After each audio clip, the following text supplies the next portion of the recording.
Dostlar, hər kəsin axşamı xeyir olsun. Xeyirli, uğurlu olsun. Allah hamının da kimin ki arzusu var gəlsin Almaniya, arzusu yerinə yetsin. Deməli bugün Almaniyanın qaranlıq üzündən biraz bəhs edəcəm mənim bu dostlarıma. Çünki çox sayılı bizə elə hər şeyim yaxşıdır orada. Yox, əsla belə deyil.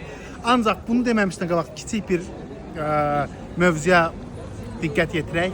Keçən səfərki biz gecə klubundan bir video qoymuşduq. Biraz orada bahalı içki falan filan yazılmış. Çox komentaryalar gəldi ki, Azərbaycanlı məmur övladları orada kefir. Elə bir şey yoxdur. Biz öz ayağımızın üstündə duran, çətinliklə böyüyən uşaqlara, bunu belə bilin, xahiş edirəm.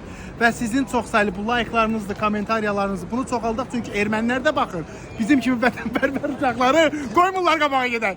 Deməli bugün Almaniyanın qaranlıq üzü nədir? Birinci Almaniya operatordan bir xahiş edək. Biz bura deməli Frankfurt Bahnhofudur. Deməli burada demək olar ki, Bahnhof yəni vağzal.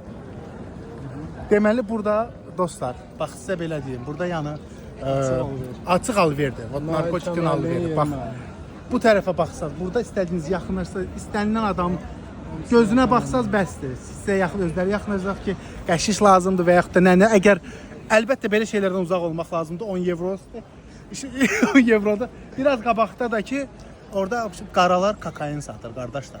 Yəni heç uzaq olun, məsləhət də görmürəm, 70 eurodur. Heç məsləhət də görmürəm.